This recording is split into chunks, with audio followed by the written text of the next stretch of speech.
একদিন শাহজালাল মুজররদ ইয়ামনি রহমতুল্লাহি আলাইহি তিনি স্বপ্নে দেখেন ভারতবর্ষে তিনি ইসলামের দাওয়াত দিতেছেন। মামার কাছে তিনি যখন স্বপ্ন ব্যক্ত করলেন, মামা বলতেছেন, বাবা তাহলে তুমি ভারতবর্ষেই যাও। স্বপ্নের তাবির আর ব্যাখ্যা মামা বললেন, ভারতবর্ষেই তোমাকে যেতে হবে, সেখানেই যে ইসলামের দাওয়াত দাও। এবং এক মুষ্টি মাটি হাতে দিয়া মামা বলে দিলেন, বাগনা এই মাটিটা যেই মাটির সঙ্গে মিলবে সেখানেই তুমি অবস্থান করবে। ওই মাটি লইয়া আল্লাহর ওলি ইয়ামেন থেকে ভারতবর্ষের উদ্দেশ্যে রওনা দিবেন। এর আগে মামা বলতেছেন, বাবা একটু জঙ্গলে যাও। উদ্দেশ্য ছিল ভাগনার কামালতি বুজুর্গি পরীক্ষা নেওয়া। জঙ্গলের যাওয়ার জন্য মামা বললেন, আর পিছনে পিছনে ফলো রাখলেন। শাহজালাল মুজররদ ইয়ামনির বয়স তখন 12 বৎসর। জঙ্গলে গেলেন, যাওয়া মাত্রই মামা আড়াল থেকে দেখতেছে জঙ্গলের ভিতরে একটা হরিণী শাহজালাল মুজররদ ইয়ামনি রহমতুল্লাহি আলাইহি কাছে আইসা জবান খুলে গেল, আর চোখের পানি জড়ায়া জড়ায়া হরিণীটা কান্দে আর বলতেছে, ও আল্লাহর ওলি, আমি বড় অসহায়, আমি নির্যাতিতা, আমি বড় কষ্টে আছি, বড় দুঃখে আছি। আমার 2টা সন্তান, দুধের সন্তান, আমার 2টা দুধের বাচ্চাকে জঙ্গলের একটা বাঘ খেয়ে ফেলেছে।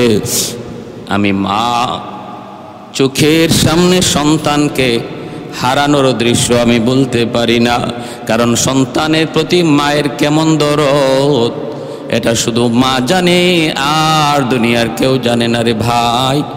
অতএব সন্তানের প্রতি মায়ের দরদ শুধু একমাত্র মা জানে, আর কেউ জানে না। ওই দুঃখিনী হরিণী বলতেছি, হুজুর আমার দুধের বাচ্চাটাকে একটা বাঘ খেয়ে ফেলেছে। আমি আপনার কাছে বিচার প্রার্থী, কি ছিল আমার বাচ্চাগুলির অপরাধ, কি ছিল আমার বাচ্চাগুলির দোষ? আল্লাহর ওলি শাহজালাল মুজররদ ইয়ামনি রহমাতুল্লাহি আলাইহি তিনি যখন ওই বাঘটাকে তিনি ডাক দিলেন, বাঘটার সাথে সাথে ওনার সামনে হাজির হয়ে গেল, আসামির মতো আল্লাহর ওলির সামনে দাঁড়িয়ে রইল। তারপরে তিনি জিজ্ঞেস করলেন, বিচারের কাঠগড়ায় দাঁড়ায় আছে জঙ্গলের বিশাল বড় রয়্যাল বেঙ্গল টাইগার, আর ছোট্ট বালক শাহজালাল মুজররদ ইয়ামনি তিনি তো আছেন বিচারক। ওই অবস্থায় তিনি বাঘকে জিজ্ঞেস করেন, কেন তুমি তার বাচ্চাগুলিকে খেয়ে ফেলেছ? বাঘ তখন অনুরোধ করে, বাঘ তখন আসামির কায়দায় বলতেছে, উস্তাদজি আমি বড় ক্ষুধার্ত, আমি চরম ক্ষুধার্ত ছিলাম। ওই অবস্থায় ক্ষুধার জ্বালা সইতে না পেরে আমি তার 2টা বাচ্চা খেয়ে ফেলেছি। আমি বহুত বড় অন্যায় করে ফেলেছি, অপরাধ করে ফেলেছি। আপনি যেমন শাস্তি আমাকে দেন না কেন গো, আমি শাস্তি মেনে নিব। এই কথা বলতেই শাহজালাল মুজররদ ইয়ামনি বাঘটার একটা চর মারলেন, একটা থাপ্পড় মারলেন, আর বাঘটা কিছু দূর যাইয়া তার করে যেভাবে বমি করে ওই রকম বমির মতো করে বাচ্চা 2টারে পেট থেকে ফালায়া দিল। আল্লাহর কুদরতে ওই 2 বাচ্চাটা আল্লাহ পাক রব্বুল আলামিন তাদেরকে জীবিত করে দিলেন।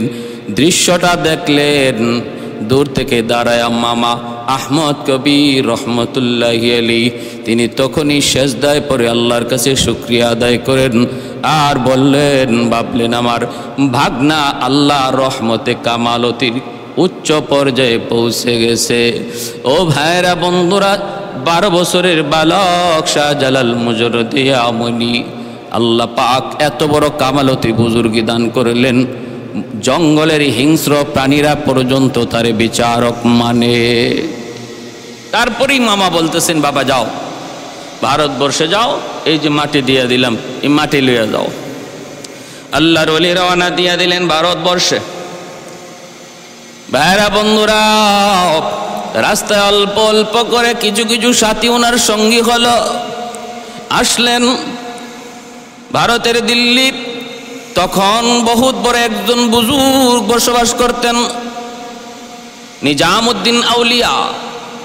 হযরত নিজামুদ্দিন আউলিয়া রহমাতুল্লাহ আলাইহি অনেক খবর পেয়ে ওনার দরবারে মেহমান ডাকলেন। ইয়ামেন থেকে একজন বুজুর্গ এসেছেন। ভাইয়েরা, বন্ধুরা, খাজা নিজামুদ্দিন আউলিয়া রহমাতুল্লাহ আলাইহি মেহমান হিসাবে রাখলেন। মেহমানদারি করতেছেন, কারণ মেহমানদারি করে আমার নবীর সুন্নত। মান আরাদা আন ইয়াবসুতার রিজকা ফালইউকরিম দাইফাহ আও কামা ক্বালা নবী আলাইহিস সালাতু ওয়াস সালাম। আল্লাহর নবী বলেন, উম্মতের দল, যদি তুমি রিজিকের মধ্যে প্রশস্ততা চাও, রিজিকের মধ্যে যদি বরকত চাও, যদি তুমি চাও তোমার রিজিক বাড়ক, ব্যবসায় সফলতা চাও, চাকরিতে প্রমোশন চাও, দুনিয়ার কামিয়াবি যদি চাও, তাহলে আমি নবী বললাম মেহমানের কদর করো। মেহমানের কদর যেই ঘরে হয়, এই ঘরের মধ্যে আল্লাহ পাক রিজিকের কোনো অভাব রাখে না। রিজিকের অভাব আল্লাহ রাখে না, রিজিকের প্রশস্ততা বাড়ায় দেয়। শাহজালাল মুজরিদি ইয়ামানি খাজা নিজামুদ্দিন আউলিয়া রহমাতুল্লাহ আলাইহির দরবারে তিনি মেহমান। এইবার খাজা নিজামুদ্দিন ওনাকে পরীক্ষা করতে চাইলেন, কামালতিয়ার বুজুর্গে কি পরিমাণ অর্জন হয়েছে, কি পরিমাণ বুজুর্গ, কত বড় বুজুর্গ। পরীক্ষা করার জন্য তিনি রুটির ভিতরে আগুন ঢুকায়া খানা হিসাবে দিয়ে দিলেন। আর তিনি ভাবলেন, যদি আল্লাহর ওলি হয়, যদি বুজুর্গি আর কামালতি তার হাসিল হয়ে থাকে, আল্লাহর ওলিরা বিসমিল্লাহ বলে যদি রুটি খায়, ওই খানা যদি বিষও থাকে, আগুনও থাকে, সেই আগুনকে আল্লাহ পানি বানায় দেয়। শাহজালাল মুজরিদি ইয়ামানি রহমাতুল্লাহ আলাইহি কাশফের মাধ্যমে তিনি বুঝতে পেরেছেন এই রুটির ভিতরে আগুন। তিনি বিসমিল্লাহ বলে তিনি রুটি খেয়ে ফেললেন, আগুন সহ খেয়ে ফেললেন। নিজামুদ্দিন আউলিয়া তিনি দেখলেন, দেখাই তার বুঝ হয়ে গেছে এই বালক সাধারণ কোনো বালক নয়, যুবক সাধারণ কোনো যুবক নয়, সে আল্লাহর দরবারে তার বুজুর্গি আর কামালতি বহুত উঁচু। मैं तालिब मौला को मेरे इश्क़ निराला, मैं तालिब मौला को मेरे इश्क़ निराला, है जुमला जहाँ जिनके तजल्ली से उजाला, है जुमला जहाँ जिनके तजल्ली से उजाला, मादरुद जहाँ गैर खुदा यार नदरे, जुजियात खुदा ही चितिगर कार नदारेम, जुजियात खुदा ही चितिगर कार नदारेम। এখান থেকে সিপাহসালার নাসিরউদ্দিন রহমতুল্লাহ আলাইহি, ইনিও বহুত বড় বুজুর্গ, বহুত বড় ওলি। ওনাকে সঙ্গে লইয়া তিনি রওনা দিবেন সিলেটের উদ্দেশ্যে। কারণ হলো সিলেটে তখন এক অত্যাচারী বাদশা ছিল যার নাম গৌরগোবিন্দ। গৌরগোবিন্দ ছিল বহুত বড় অগ্নি পূজারী, মূর্তি পূজারী, এবং সে ছিল জালেম, জুলুম করত মুসলমানদের উপরে। তার ছিল কঠিন জুলুম। তার রাজ্যে নিষিদ্ধ ছিল গরু জবাই করা। বুরহানুদ্দিন নামে আল্লাহর বহুত বড় এক বুজুর্গ, তিনি তার একটা সন্তান বহুদিন পরে আল্লাহ তারে দান করেছেন। ওই সন্তানের আকিকা পালন করতে যায় সে একটা গরু জবাই করেছিল। আর ওই গরু জবাই করার পর এর একটা গোশতের টুকরা একটা কাক টুটে করে নিয়ে গেল আর গৌরগোবিন্দের প্রাসাদের মধ্যেই নিয়ে ফেলাইল। ঘটনা বুঝছেন? উনি কিন্তু গরু জবাইটা করেছেন আড়ালে, কিন্তু আল্লাহ পাকের বিধান, কুদরত আল্লাহর, মানসা আল্লাহর। কাক তার টুটে করে ওই গোশতের টুকরা নিয়ে গৌরগোবিন্দের প্রাসাদেই যাইয়া ফালালো। কর্মচারীরা পেয়ে গেল, হইচই শুরু হয়ে গেল, বাদশার মাথা নষ্ট। আমার রাজ্যে গরু জবাই, এত বড় সাহস কার? খোঁজ লাগাও, তালাশ লাগাও। আমার ভাইরা বন্ধুরা তালাশ করে করে তারা পেয়ে গেল বুরহানুদ্দিন তার সন্তানের আকিকা করেছে। এই আকিকার গোশতের টুকরা তার রাজদরবারে কাকের মাধ্যমে পৌঁছে। চরম ক্ষিপ্ত কল বাদশা বুরহান উদ্দিনের কাছে তার সৈন্য সামন্ত পাঠায় দিল। সংক্ষেপে বলি, ওই অবস্থায় বুরহান উদ্দিনের সন্তান দীর্ঘদিন পরে যাকে আল্লাহ পাক একটা নেক সন্তান, যাকে একটা সুন্দর ফুটফুটে সন্তান দান করেছেন, ওই সন্তানটারে বাবার চোখে হত্যা করে ফেললো, নিষ্পাপ অবুঝ শিশুটাকে হত্যা করে ফেললো। আর বুরহান উদ্দিনের ওই হাত, যেই হাত দিয়ে সে গরু জবাই করেছে, এই গরু জবাই করেছে যেই হাত দিয়ে, হাতটা কেটে ফেললো। কারণ হিন্দুরা, মূর্তি পূজারীরা, গরু পূজারীরা, তারা তো গরুকে মা মনে করে, গরুকে দেবতা মনে করে। দেবতা বাইরা বন্ধুরা, ওরা তো সব কিছুকে দেবতা মনে করে। কোটি কোটি দেবতা, কোনো অভাব নেই। যেই জিনিসটারই তারই অবাক কিছু দেখে এটাকে দেবতা বলতে সময় লাগে না। বট গাছ যদি হয় 200 বছর, বট গাছকেও ওরা দেবতা মনে করে। বহু হিন্দু আছে এমন যারা বট গাছেরও পূজা করে, গঙ্গা নদীর পূজা করে। এতদিন যাবত এই নদী চলে আসতেছে, অতএব এটাই খোদা, এটাই দেবতা, এরও পূজা করে। গরু গাভী দুধ দেয়, হায় হায়, উলান কাটলে পরে দুধ পাওয়া যায় না। তখন এই দুধটা আসলো কোথা থেকে? উলান কাটলে কোনো দুধ পাওয়া যায় না। একে একে আমাদেরকে প্রতিদিন দুধ দেওয়া যায়, কিন্তু দুধের কাটলে পরে দুধ পাওয়া যায় না। গরু আমাদের দেবতা, গাভী আমাদের মা। এইভাবে অসংখ্য অগণিত দেবতা বানায় রাখছি। ভাইরা বন্ধুরা, তুলসী গাছও দেবতা, তুলসী গাছেরও পূজা হয়। কত কত দেবতার হিসাব নাই। বুরহান উদ্দিনের হাতটা কেটে দেওয়া হলো, নিষ্পাপ অবুঝ শিশুটাকে হত্যা করা হলো। আর বুরহান উদ্দিন তখন নিজের কাটা হাতটা লইয়া চোখের পানিটা মুইসা কোথায় বিচার দায়ের করবে গো? দিল্লিতে চলে আসলো। দিল্লির বাদশার কাছে অভিযোগ জানালো। বাদশাহ তখন সিদ্ধান্ত নিল ফৌজ পাঠাবে। এই খবর শাহজালাল মুজরদি ইয়ামনি রহমতুল্লাহি আলাইহির কানে পৌঁছলো। ইনি বুরহান উদ্দিনের কাছ থেকে ডিটেল শোনার পর সিদ্ধান্ত নিলেন, ইনি অত্যাচারী বাদশাহ গৌরগোবিন্দের বিরুদ্ধে জিহাদ করবেন। তার অত্যাচার তিনি বন্ধ করবেন, জুলুমের তিনি প্রতিবাদ করবেন। কারণ একজন মুমিন কখনো জুলুম চোখ বুঝে সইতে পারে না রে। মুমিন জুলুম করেও না, জুলুম সইতেও পারে না, প্রতিবাদ করবেই। আল্লাহর নবী বলেন, মান রাআ মুনকারান ফালইয়ুগাইয়ির বিয়াদিহি فإن لم يستطع فبلسانه فإن لم يستطع فبقلبه وذلك أضعف الإيمان। নবী বলেন, যখন অন্যায় দেখো, জুলুম দেখো, তখন তুমি হাত দ্বারা সেটা প্রতিহত করো। যদি তুমি হাত দ্বারা না পারো, জবান দিয়ে প্রতিবাদ করো। জবান দিয়েও যদি তুমি না পারো, তাহলে অন্তর দিয়ে ঘৃণা করো। নবী বলেন, দালিকা আদআফুল ঈমান, এটা হলো ইমানের সর্বনিম্ন স্তর। আল্লাহর ওলি শাহজালাল মুজরদি ইয়ামনি নাসিরউদ্দিন সিপাহসালারকে সঙ্গে লয়া রাস্তায় ওনার সঙ্গী সাথী হইতে হইতে 360 জন আল্লাহওয়ালাকে একসাথে নিয়ে সিলেটের জমিনের উদ্দেশ্যে তিনি রওনা দিলেন। গৌরগোবিন্দ খবর পেয়ে গেল সুরমা নদী এমন একটা নদী, যেই নদীটা পাড়ি দিয়া সিলেট শহরে ঢুকতে হয়। ওই নদীর যতগুলো নৌকা ছিল, খেয়া ছিল, সব গৌরগোবিন্দ সরায় দিল।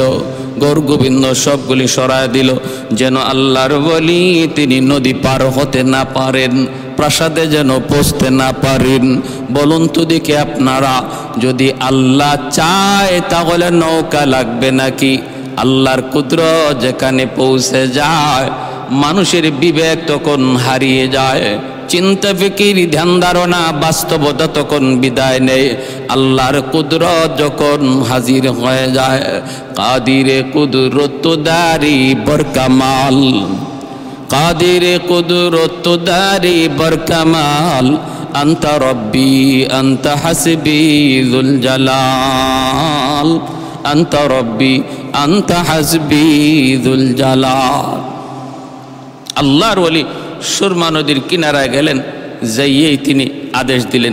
এইদিকে নিজামুদ্দিন আউলিয়া রহমতুল্লাহ আলী তিনি যখন ওনার পরীক্ষায় শাহজালাল মুজরুদ্দি আমনি বুজুর্গি আর কারামতির লাইনে পাশ করলেন, তখন তিনি খুশি হইয়া সিলেটের উদ্দেশ্যে পাঠালেন আর ওনাকে হাদিয়া স্বরূপ এক জোড়া ওই জালালি কবুতর হাদিয়া দিয়েছিলেন। সেখান থেকেই জালালি কবুতর শাহজালাল মুজরুদ্দি আমনি রহমতুল্লাহ আলাইহির সাথে সিলেটে আসে। ছাই কালারের নাম তখন জালালি কবুতর ছিল না, ছাই কালারের এক জোড়া কবুতর হাদিয়া দিছেন। আর যেহেতু শাহজালাল রহমতুল্লাহ আলাইহির সাথে সিলেটে এই এক জোড়া কবুতর এসেছে, এজন্য এই কবুতরের নাম হয়ে গেছে জালালি কবুতর। নদীর কিনারায় পৌঁছে দেখেন ব্যবস্থা নাই, নদী পার হবেন কেমন করে, ব্যবস্থা নাই। আল্লাহর ওলি আল্লাহর কাছে সাহায্য চাইলেন, মালিক কিভাবে পার হব জানি না, ব্যবস্থা তোমার, আমার চেষ্টা আমার ইরাদা। আয় আল্লাহ, নদী পার হতে চাই, কেমন করে পার করবা জানি না মাওলা। আল্লাহ পাক রব্বুল আলামিনের কাছে যখন দোয়া করতে লাগলেন, আল্লাহর ওলিরা চাইতে দেরি, দোয়া কবুল হতে দেরি হয় না। তিনি তো একজন মুস্তাজাবুদ দাওয়া ছিলেন, যার হাত উঠাইতে দেরি হয় কবুল হতে দেরি হয় না। আল্লাহর ওলি শাহজালাল মুজরুদ্দি আমনি হাত বাড়ালেন, আল্লাহ দোয়া কবুল করলেন। মালিক জানায় দিলেন, অন্তরে ইলহাম করলেন, বন্ধু আমার, তুমি এইবার তোমার যায় নামাজটা নদীতে বিছায় দাও। যারা আল্লাহর ওলি তারা সবাই আল্লাহর বন্ধু। ওলি শব্দের অর্থই হলো বন্ধু, ওলি শব্দের অর্থই হলো বন্ধু, এর বহু বচন হলো আউলিয়া। তাদের প্রসঙ্গেই আল্লাহ পাক কোরআনে বলেছেন, আলা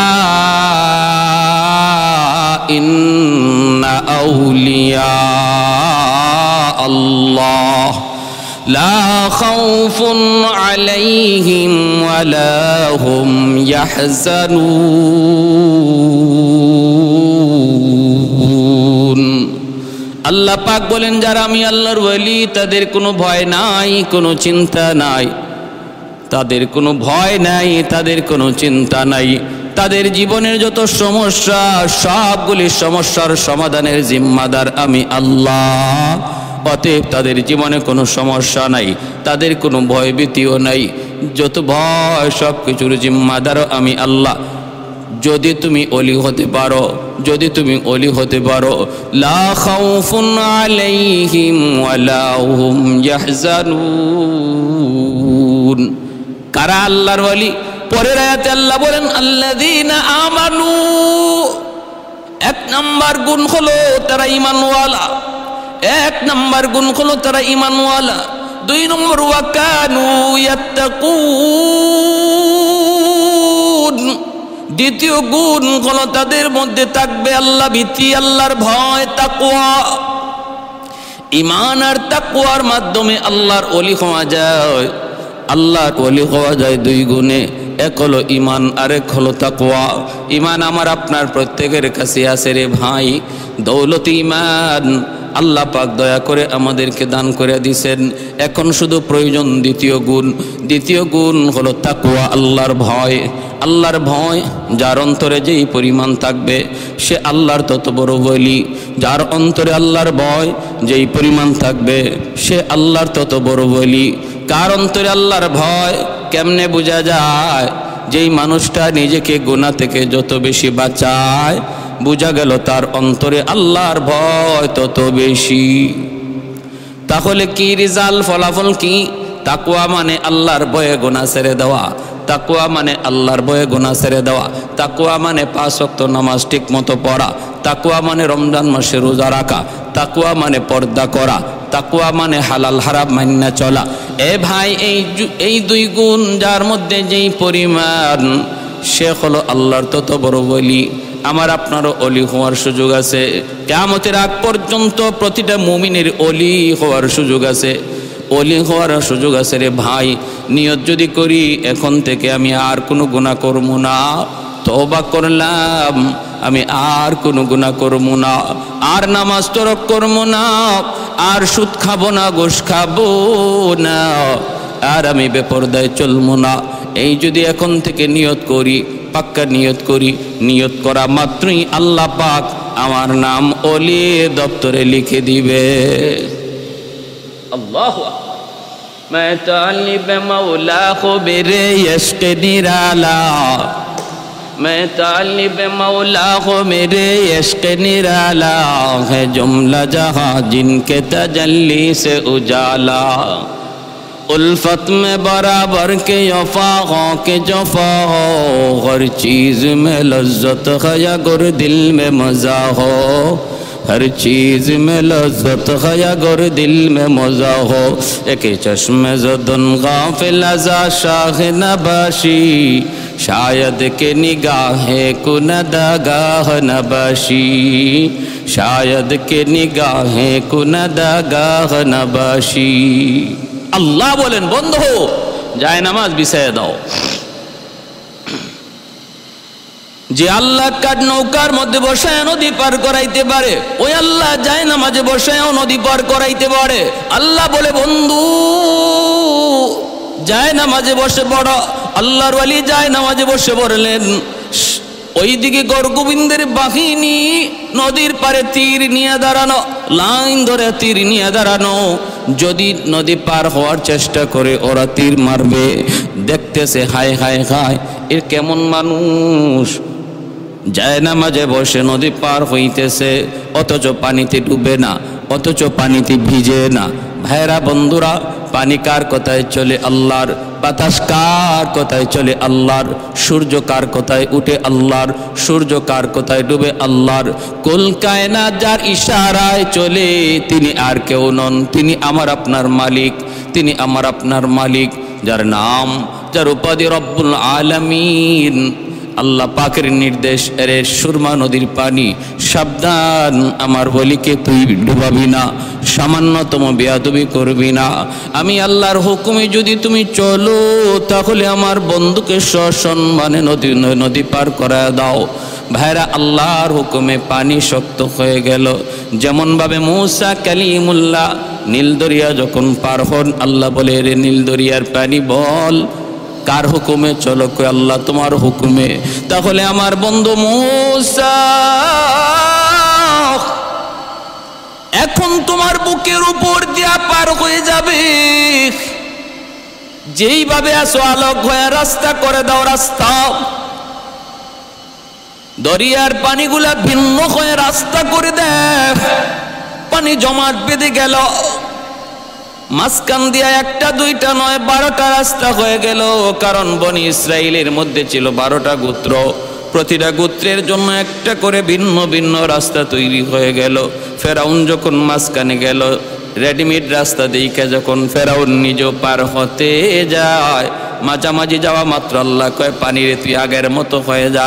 হুকুম পাওয়া মাত্রই পানি আগের মতো হয়ে গেল। তাহলে আমরা বুঝলাম কি, পানি কার কথায় চলে? বলে আল্লাহর কথায় চলে। বাতাস কার কথায় চলে? আল্লাহর কথায় চলে। সব কিছু আল্লাহর হুকুমে চলে, আল্লাহর হুকুমে চলে। এ ভাই, সুরমা নদীর পানি বন্ধ হয়ে গেল, সুরমা নদীর পানি শক্ত হয়ে গেল, পানি আর পানি নাই। ওই অবস্থায় তিনি যায় নামাজে বৈশা তিনি নদী পার হয়ে গেলেন। হয়ে যাচ্ছেন ওই নদীর কিনারা থেকে, তখন সৈন্যরা দুশ্মনেরা তীর মারতে লাগলো, বৃষ্টির মতো তীর। তিনি তো আল্লাহর কাছে সাহায্য চান। তীরগুলো আল্লাহ পাক রব্বুল আলামিনের হুকুমে যেই পথ দিয়ে আসার কথা, যেই দিকে তীর যাওয়ার কথা, উল্টা ব্যাক করতে লাগলো। তীর ছাড়লো আল্লাহর ওলির দিকে লক্ষ্য করে, কিন্তু আল্লাহর কুদরত বোঝা বড় দায়। তীর উল্টা ঘুরে গেল। গুইনা গুইরে যে তীর ছাড়লো, সেই তীর যে তার শরীরে লাগলো, সেই খতম হয়ে গেল, সেই খতম হয়ে গেল। উপর থেকে বড় বড় পাথর ছাড়লো দুশ্মনরা, পাথর যেন পাথরের চাপায় পড়ে তিনি মারা যান। ওই পাথর গড়ে গড়ে যখন ওনার কাছে আসলো, তিনি আবার বলতেছেন, শাহজালাল মুজরদিয়া মুনি বলেন, শিল হাট, সিলেট শব্দটার মূল হলো শিলহাট। শিল শব্দের অর্থ হলো পাথর, হট শব্দের অর্থ সরে যা। যখন তিনি পাথরকে বলতেছেন শিলহাট, পাথর সরে যা, তখন এই পাথর যেই দিক দিয়ে আসছিল ওই দিকেই উল্টা প্রচণ্ড বেগে যাইতে লাগলো। যে যেখান থেকে যেই পাথর সারলো তার সৈন্যরাই ওই পাথরের আঘাতে খতম হয়ে গেল। সুবহানাল্লাহ! আল্লাহ পাকের কুদরত কত বড়, আল্লাহ পাক কত বড় মহান। আল্লাহ যা চায় জান তা হয়, মানুষ যা চায় তা হয় না। আল্লাহ যা দেখেন মানুষ তা দেখে না, আল্লাহ যা পারেন মানুষ তা পারে না। এর নাম হলো ঈমান। ওই পাথরের আঘাতেও সৈন্য মরল, তীরের আঘাতেও সৈন্য মরল। আল্লাহর ওলি শাহজালাল মুজররদ ইয়ামুনি রহমতুল্লাহি আলাইহি তিনি সুরমা নদী পার হয়ে গেলেন। এইভাবে আমার ভাইয়েরা, আল্লাহ পাক বলে কাযালিকা নুনজিল মুমিনিন, এইভাবে আমি আমার ওলি আল্লাহদেরকে, নবী পয়গম্বরদেরকে যেইভাবে বিপদ আপদে মুক্তি দেই, আমি আমার মুমিন বান্দাদেরকেও বিপদের সময় মুক্তি দেই, যদি সে খাঁটি মুমিন হয়। আমরা যদি খাঁটি মুমিন হতে পারি, আল্লাহর সাহায্য এখন যে বন্ধ তা না, আল্লাহর সাহায্য অনন্তকাল জারি থাকবে মুমিনের জন্য। শর্ত শুধু খাঁটি মুমিন হয়ে যাও, শর্ত শুধু খাঁটি মুমিন হয়ে যাও। হাতে থাকবে আমার দুনিয়ার কাজ, দিলে থাকবেন আল্লাহ, হাতে থাকবে দুনিয়ার ব্যস্ততা। দাও যায় না মাঝে বসে জুম্মুন মিসরি তিনি নদী পার হয়ে গেলেন। বিচ্ছুর পিছনে পিছনে দৌড়তেছেন। হঠাৎ করে তাকায় দেখেন হাওরের মধ্যখানে একটা গাছ, গাছের নিচে একটা যুবক আরামে ঘুমাইতেছে। ওই যুবকের মাথার পাশে একটা বিষাক্ত সাপ ফনা ধরে আছে। যে কোনো মুহূর্তে বিষাক্ত সাপের দংশন। আল্লাহর ওলি ভয় পেয়ে গেলেন, সাপে দংশন করবে। তিনি দেখতেছেন ওই বিষাক্ত সাপ, যেই সাপ যুবককে দংশন করবে। বিচ্ছুটা যাই আর দেরি করলো না, বিচ্ছুটা যাইয়েই লাফ দিয়ে সাপের মাথায় বসে গেল। বৈশাই সাপটা এমন ভাবে কামড় দিল, সাথে সাথে সাপটা জায়গার মধ্যে ছটফট করে করে মরে গেল। আল্লাহর ওলি তখন যুবককে ডাক দিয়ে উঠাইলেন, রে যুবক একটু বলো না, এ যুবক কি কাণ্ড ঘটেছে, মাথার পাশে একটু তাকে দেখো। যুবক দেখতেছে একটা বিশাল বড় সাপ, বিষাক্ত সাপ মরে আছে। ঘটনা কি? কয় ঘটনা হলো এমন, আল্লাহ পাক তোমাকে তো তার কুদরতে বাঁচায় নিছেন। কিন্তু আমি জানতে চাই রে যুবক, কি তোমার নেকামল, কি নেকামল, কোন নেকামলের উসিলায় আল্লাহ পাক তোমাকে সাপের দংশন থেকে বাঁচানোর জন্য নদীর ওই পার থেকে বিচ্ছু পাঠালেন, আর ওই বিচ্ছুটা ঈশা তোমাকে বাঁচায় নিল। এ যুবক, কি ছিল তোমার নেকামল? যখন এইভাবে আল্লাহর ওলি জানতে চাইলেন, যুবক চোখের পানি জোরে কান্দে আর বলতেছে, ও আল্লাহর ওলি, আমার কোনো ব্যক্তিগত নিজস্ব অথবা অতিরিক্ত কোনো নেক আমল মনে পড়ে না। আমি যে একজন বুজুর্গ, আমি যে একজন আল্লাহওয়ালা তাও আমি জানি না। আল্লাহওয়ালার কোনো কারামত, কোনো বুজুর্গই ও আমার কাছে নেই। তবে আমি যতদূর জানি, আমি 5 ওয়াক্ত নামাজ ঠিক মতো পড়ি, যেখানেই থাকি সেখানেই নামাজ পড়ি। হাওরে থাকলেও আজান হলে নামাজ পড়ে নেই, হাওরে আমি আজান দিয়া নামাজ পড়ে নেই। জঙ্গলে থাকলে সেখানে ওয়াক্ত মতো আমি নামাজ আদায় করে নেই। সকল ব্যস্ততার ভিতরে আমি আল্লাহর হুকুমকে ভুলি না। সমস্ত ব্যস্ততার ভিতরে আমার দিলের ভিতরে আল্লাহর মহব্বত। এজন্য দুনিয়ার কোনো কর্ম, দুনিয়ার কোনো ব্যস্ততা আমাকে আল্লাহর হুকুম থেকে গাফেল করতে পারে না। এই হলো আমার দেখার মধ্যে একটা আমল। আরেকটা হলো, আমি যখন ওই জায়গায় ঘুমাইতে যাই, আমি আল্লাহর কাছে দোয়া করেছিলাম, মালিক এই হাওরে আমি একটু ঘুমাবো, আমি বড় ক্লান্ত পরিশ্রান্ত, গাছের নিচে ঘুমাবো। কিন্তু কেমন করে ঘুমাই? আমার তো কোনো আপনজন আত্মীয় স্বজন কেউ নাই। আল্লাহ, আমি গাছের নিচে ঘুমাবো, পাহারা দিবে কে? বিপদে পড়লে সাহায্য করবে কে? আল্লাহ, তোমার কাছে আমি ভরসা করলাম। আল্লাহ, তোমার উপর ভরসা করে ঘুমাইলাম, তুমি আমাকে সাহায্য কইরো। আল্লাহ পাক বলে, ওয়া মান ইয়াতাওয়াক্কাল আলাল্লাহ ফাহুয়া হাসবু, যে আমার উপরে যেই পরিমাণ ধারণা রাখে, আমার উপরে যেই পরিমাণ বিশ্বাস রাখে, আমার উপরে যে পরিমাণ ভরসা করে, আমি আল্লাহ তার সাথে ওই পরিমাণ লেনদেন করি, আমি তার জন্য যথেষ্ট হয়ে যাই। 100 ভরসা যদি কেউ আল্লাহর উপরে করে, আল্লাহ তার জন্য 100 সমাধান বের করে দেন। আল্লাহ পাক তার 100 জিম্মাদার হয়ে যান। কেউ যদি 50 ভাগ ভরসা করে, আল্লাহ 50 ভাগ তার জিম্মাদার হয়ে যান। এজন্য ভাইরা বন্ধুরা, ভরসা করব কার উপর? আল্লাহর উপর। তাওয়াক্কুল করব কার উপর? আল্লাহর উপর। কয় কত %? 50 কয় না, 60 কয় না, 70 কয় না, 80 কয় না, 90 কয় না, কত কয়? 100% তাওয়াক্কুল করব আল্লাহর উপর। আল্লাহর ওলি কি যুবক বলতেছে, ও আল্লাহর ওলি, আমি যখন ঘুমাই আল্লাহর কাছে বলতেছি, মালিক এই নির্জন মরুভূমিতে গাছের নিচে ঘুমাবো, কিন্তু বাঁচানেওয়ালা কেউ নাই তুমি ছাড়া, আল্লাহ আমাকে তুমি বিপদ থেকে উদ্ধার কইরো, এই বইলে আমি ঘুমাইছি। এজন্য আল্লাহ পাক তার জিম্মাদার হয়ে গেছেন, জিম্মাদার হয়ে গেছেন। আল্লাহর ওলি জুন্নুন মিসরি রহমাতুল্লাহ আলাইহি যুবককে বুকে নিয়ে বুক মিলাইলেন আর বললেন, যুবক, ও যুবক, তুমি আল্লাহর কাছে বড় পেয়ারা, আল্লাহর কাছে তোমার দাম বড় বেশি। এই ভাই, এজন্য আল্লাহর ওলিদেরকে আল্লাহ পাক কুদরতি হাতে বিপদ থেকে বাঁচায়। সমস্যায় পড়লে আল্লাহ সমস্যা থেকে উদ্ধার করে। আল্লাহ নিজেই বলেছে, ওয়াকাযালিকা নুনজিল মুমিনিন,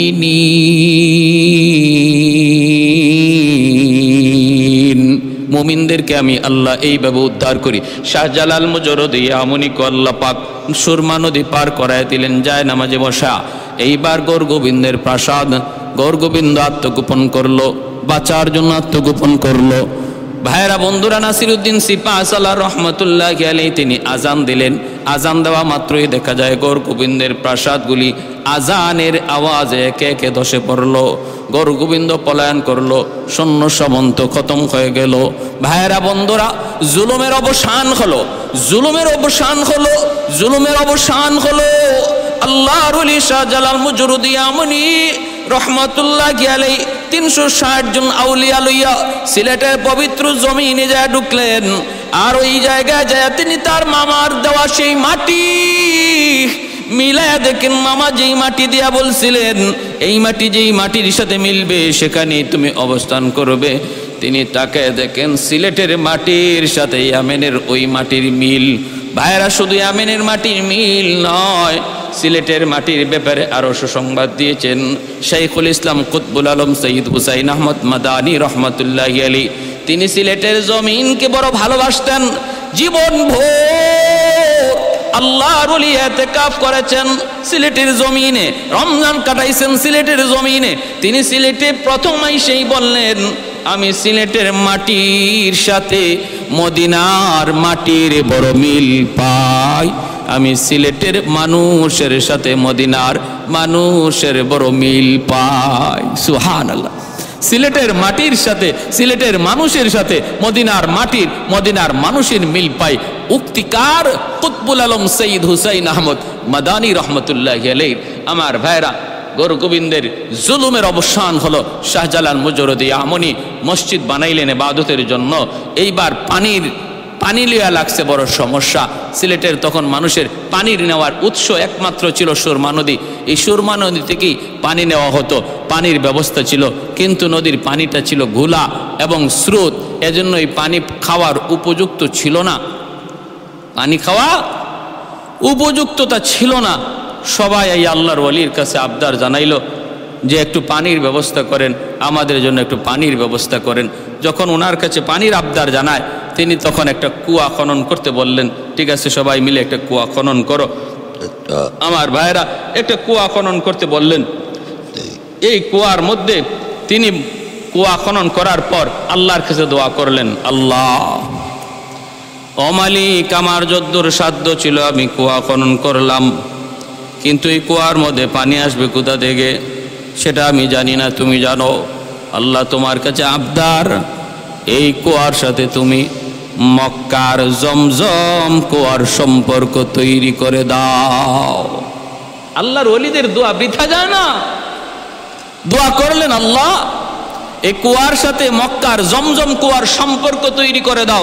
আল্লাহর কাছে দোয়া কবুল হয়ে গেছে।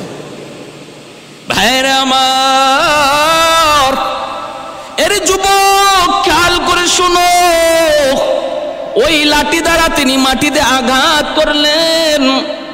মাটিতে আঘাত করা মাত্রই দেখা গেল মাটি ফেটে পানি উঠা শুরু হলো। শুধু পানি উঠতেছে তা না, ওই পানির সাথে রং বেরঙ্গের মাছও ওঠা শুরু হলো। আল্লাহর ওলির লাঠির আঘাতে পানি উঠা শুরু হলো। ওইদিকে জমজম কুয়ার পানি উঠেছিল। ভাইরা বন্ধুরা, হযরত ইসমাঈল আলাইহিস সালাম, জবিহুল্লাহ ইসমাঈল আলাইহিস সালামের পায়ের গোড়ালির আঘাতে আর সিলেটের ওই দরগার কুয়ার পানি সেটা শুরু হলো, উৎপন্ন হলো। শাহজালাল মুজরদিয়া মুনির লাঠির আঘাতে পানি উঠা শুরু হলো। ভাইরা বন্ধুরা, এগুলা আল্লাহর ওলিদের কারামত। আল্লাহর ওলিদের কারামত, কারামাতুল আউলিয়াই হাক্কুন, ওলিদের কারামত, এটা হক। ভাইরা, আপনি বলতে পারেন আমি বিশ্বাস করি না, আপনি এটা বিশ্বাস করেন না বলতে পারেন, কিন্তু যদি বলেন আমি ওলিদের কোনো কারামত বিশ্বাস করি না, তাহলে আপনার ঈমান থাকবে না। কারণ ওলি আল্লাহদের কারামতের ঘটনা আল্লাহ কোরআনের মধ্যে একাধিক জায়গায় বলেছেন। সুলাইমান আলাইহিস সালামের জমানায় সেই বিলকিস রানীর সিংহাসন কে চোখের পলকে, 1000 মাইলের দূরে এত বড় বিশাল সিংহাসন চোখের পলকে কে মিশরে আনলো, কিভাবে আনা সম্ভব? সেটাও ছিল একজন ওলির কারামত, ওলির বুজুর্গি, যার ইসমে আজমের ক্ষমতা জানা ছিল, ইসমে আজম যার অর্জন হয়েছিল। এজন্য ভাইরা বন্ধুরা, ওলিদের কারামত এগুলো হক, সত্য, এর ভিতরে কোনো সন্দেহ নেই। আপনি নির্দিষ্ট করে কোনো কারামত যদি বলেন এটা আমার সন্দেহ হয়, এর কোনো নির্ভরযোগ্য তথ্য পাই না, সেটা ভিন্ন কথা। কিন্তু যদি বলেন এগুলা হতেই পারে না, এগুলা অসম্ভব, তাহলে ঈমান থাকবে না। কারণ ওলিদের কারামত ওলিদের নিজস্ব কোনো ক্ষমতা নয়। নবীদের মুজিজা তাদের নিজস্ব কোনো ক্ষমতা নয়। ওলিদের কারামত, নবীদের মুজিজা সম্পূর্ণটা আল্লাহর ইশারায়, আল্লাহ করান। অতএব বলুন তো দেখি, আল্লাহ যদি চান, আল্লাহ যদি করান, তাহলে সম্ভব কিনা? অবশ্যই সম্ভব। যদি বলেন সম্ভব না, তাহলে ঈমান থাকবে না। লাঠির আঘাত দেওয়া মাত্রই পানি বের হলো। আর এর আগে দোয়া করে নিলেন, আল্লাহ তুমি জমজম কুয়ার সম্পর্ক, আল্লাহ তুমি মক্কার জমজমের সাথে করে দিও। ও ভাইরা বন্ধুরা, পানি আজও উঠলো, সে তখনও উঠলো, আজও আছে, এবং বিভিন্ন রঙের মাছও আছে। এ ভাই, এই কুয়ার সাথে জমজম কুয়ার সম্পর্ক কেমনে তৈরি হলো রে ভাই? একটু মনোযোগ দিয়ে শুনুন। আল্লাহর ওলির দোয়া এবার প্রমাণিত হওয়া তো লাগবে। কেমনে প্রমাণিত হবে? একটা ঘটনা ভালো করে খেয়াল করুন। ঘটনাটা হলো সিলেট জেলার ভাইরা বন্ধুরা, চান্দাইনটিলা গ্রামের 2 জন মানুষ তখনকার সময়ে হজে যাওয়ার জন্য ইরাদা করলো। এক হলো আবু মানসুর, আরেকজন হলো আব্দুল ওয়াহাব। আবু মানসুর, আব্দুল ওয়াহাব নামে 2 ব্যক্তি হজের উদ্দেশ্যে রওনা দিল। থলে ভরা তাদের স্বর্ণ মুদ্রা। তখনকার সময়ে কোনো টাকা পয়সার লেনদেন ছিল না, স্বর্ণ মুদ্রার মাধ্যমে লেনদেন হতো। ওই স্বর্ণ মুদ্রা লইয়া তারা গেলেন হজের উদ্দেশ্যে। মাসকে মাস পায়ে হেঁটে এরকমভাবে তখন হজে যাওয়া লাগতো। তারা দীর্ঘদিন সফর করে হজে গেলেন। হজে গিয়া হজের কাজ সমাপ্ত করলেন। সমাপ্ত করার পর দেখেন তাদের স্বর্ণ মুদ্রা এখনো কিছু অবশিষ্ট রয়ে গেছে। এই স্বর্ণ মুদ্রা লইয়া তারা বাড়িতে কেমন করে যাবেন? যদি রাস্তাঘাটে কত ডাকাতের ভয়, কত লুটতরাজের ভয়, যে কোনো জায়গায় ডাকাতি হয়ে যেতে পারে। অতএব এই স্বর্ণ মুদ্রা লইয়া বাড়িতে পৌঁছানো সম্ভব না। করা যায় কি? তখন তারা চিন্তা করলেন, আমরা তো জানি সিলেটের ওই শাহজালাল কুয়ার সাথে জমজমের সম্পর্ক। শাহজালাল মুজরদি ইয়ামুনি রহমতুল্লাহি আলাইহির দোয়ার কারণে, যার সঙ্গে 360 জন আউলিয়া ছিলেন, যার কারণে সিলেটের জমিনকে 360 আউলিয়ার দেশ বলা হয়। পূর্ণভূমি ওলি আল্লাহর জমিন। এখনো সিলেটের বিভিন্ন জায়গায় ওই আল্লাহর ওলিদের কবর, বিভিন্ন জায়গায় তারা শুয়ে আছেন। তারা 2 জন চিন্তা করে, আমরা যদি জমজম কুয়ার মধ্যে আমাদের সেই স্বর্ণ মুদ্রার থলিটা যদি জমজম কুয়ায় ফেলে দেই, যদি যুগ সাজেশ থাকে, তাহলে তো এই স্বর্ণ মুদ্রা ফালাইমু এখানে, পাইমু যায়া সিলেটের দরগার কুয়ায়। সম্পর্ক যদি থাকে তাহলে হবে না কেন? আল্লাহ যদি চায় ওই কুয়ার সাথে যদি জমজম কুয়ার সম্পর্ক আল্লাহ করায় দিতে পারে, নিয়ত করে যদি আমরা স্বর্ণ মুদ্রার থলি এখানে ফালাই, আল্লাহ এই থলিও সিলেটের জমিনে আল্লাহ পৌঁছাইতে পারে। এই বইলে আল্লাহর উপর পুরা ইয়াকিন আর বিশ্বাস রেখা তারা এই থলিটা এখানে রেখে দিলেন। ভরসা করলেন কার উপর? আল্লাহর উপর।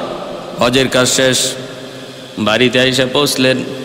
বাড়িতে পৌঁছার পর তারা গেলেন ওই কুয়ার কাছে, খবর নিলেন, খাদেমকে জিজ্ঞেস করলেন কুয়া পরিষ্কার করে যে খাদেম বলতেছে, হ্যাঁ আমি তো কুয়া পরিষ্কার করার সময় আমার পায়ে একটা থলি লাগলো, আমি ওই থলিটা উঠাইলাম, উঠাইয়া দেখলাম এর ভিতরে অনেকগুলা স্বর্ণ মুদ্রা, আর এই থলিতে আমি একটা কৌটার মধ্যে একটা কাগজও পেয়েছি, যেই কাগজের মধ্যে দুইজন মানুষের নাম, একজন হলো আবু মনসুর, আরেকজন আব্দুল ওয়াহাব, ঠিকানা হলো চান্দাইন্যা টিলা। এই হলো ঠিকানা। আপনারা কারা? বলে আমরা সেই দুই মানুষ যারা হজে গিয়েছিলাম। স্বর্ণ মুদ্রা কেমন করে দেশে পৌঁছাবো? ডাকাতের ভয়ে আমরা জমজম কুয়ার মধ্যেই এই থলিটা ফালাই দিলাম। আল্লাহ পাক ওই থলিটাকে জমজমের সাথে কুয়া শাহজালাল রহমতুল্লাহি আলাইহির কুয়ার দরগার কুয়ার মিল আছে বিদায় আল্লাহ পাক পৌঁছে দিছেন, বাবা আমাদের স্বর্ণগুলা দাও। খাদেম তখন সেই স্বর্ণ মুদ্রাগুলা উনাদের হাতে পৌঁছে দিল। আহাদুল লাইসা কামিসলি সামাদুল লাইসা কাফাদলি লিমানিল মুলকু তুগু ই তু সাজাওয়ার খুদাই, তো খুদাওয়ান্দে ইয়ামিনি তো খুদাওয়ান্দে ইয়াসারি, তো খুদাওয়ান্দে জমিনি তো খুদাওয়ান্দে সামাই, তু রহিমি তু করিমি তু সামিঈ তু বসিরি, তু মুইজ্জি তু মুযিল্লি তু মালিকিল আরশি বজাই, বরি আজ খুরদন ও খুফতন, বরি আজ তোহমতে মর্দন, বরি আজ বিমু উমিদি, বরি আজ রঞ্জবালাই, বরি আজ রিমু বরি আজ রঞ্জবালাই। ভাইরা বন্ধুরা, এজন্য বলতেছিলাম আমার ভাই শাহজালাল মুজররদ ইয়ামনি রহমতুল্লাহ আলাইহি কত বড় বুজুর্গ, কত বড় আল্লাহর ওলি, জীবনে বিয়ে শাদী করেন নাই, এজন্য ওনার উপাধি ছিল মুজাররাদ। কেন? আমি আপনি যদি মনে করি তাহলে আমিও বিয়া করবো না, বলে না, আমার আপনার জন্য এই হালত না। তিনি যেই হালতে ছিলেন তার জন্য সেটা জায়েজ, কারণ তার দিলের ভিতরে তার পশমে পশমে গোড়ায় গোড়ায় আল্লাহর মহব্বত ছিল, আল্লাহর মহব্বত ছিল। বিদায় তাদের সাথে আমাদের মাসালা, আমাদের জিন্দগি ফিট করলে চলবে না। 360 আউলিয়ার জমিন। আর ওই যে ভাইরা বন্ধুরা, নাসিরউদ্দিন সিপাহ সালাহ রহমতুল্লাহি আলাইহি উনি একদিন ওই কবুতরের জোলা খেয়ে ফেলেছিলেন। এটাও আমরা পেয়েছি তারিখের কিতাবের মধ্যে। ওই যে কবুতরের জোড়াটা নিজামুদ্দিন আউলিয়া ওনাকে উপহার দিয়েছিলেন, ওই কবুতরের জোড়াটা খেয়ে ফেলেছিলেন নাসিরউদ্দিন সিপাহ সালাহ রহমতুল্লাহি আলাইহি। শাহপরান রহমতুল্লাহি আলাইহি, শাহপরান শাহজালাল মুজররদ রহমতুল্লাহি আলাইহির ভাগনা শাহপরান রহমতুল্লাহি আলাইহি কবুতরের জোড়াটা খেয়ে ফেলেছিলেন। তখন তিনি বলছিলেন, ভাগনা এটা করলা কি? এটা তো একটা উপহার। তিনি সাথে সাথে ওই কবুতরের বাঘগুলা ছিল সবগুলা বাঘ একত্রিত করে আল্লাহর নামে দোয়া করলেন, ফু দিলেন, পাক থেকে অসংখ্য অগণিত কবুতর তৈরি হয়ে গেল। আজও সিলেটের জমিনে আপনি যদি দরগায় যান, এত অসংখ্য অগণিত কবুতর দেখবেন, সেটা ওই এক জোড়া কবুতরের বংশধর। ভাইরা বন্ধুরা, আমি বলতেছি কোথায় যে আল্লাহর ওলিদের কারামত এগুলা আল্লাহর পক্ষ থেকে হয়, তাদের নিজস্ব ব্যক্তিগত কোনো ক্ষমতার বলে নয়। আল্লাহর পক্ষ থেকে যেই সমস্ত বিষয় হয়, এর মধ্যে আমার আপনার চিন্তা, ফিকির, চেতনা, আমার যুক্তি, আমার বিবেক সব ফেল হয়ে যাবে। নবীদের মুআজিজার সামনে যেমন আমাদের যুক্তি সমস্ত অকেজু, ওলিদের কারামতের সামনেও আমার আপনার যুক্তি সম্পূর্ণটাই অকেজু। অতএব আমরা জানতে পারলাম যে মক্কার ওই জমজম কুয়ার সাথে সিলেটের দরগার কুয়ার সম্পর্ক রয়েছে।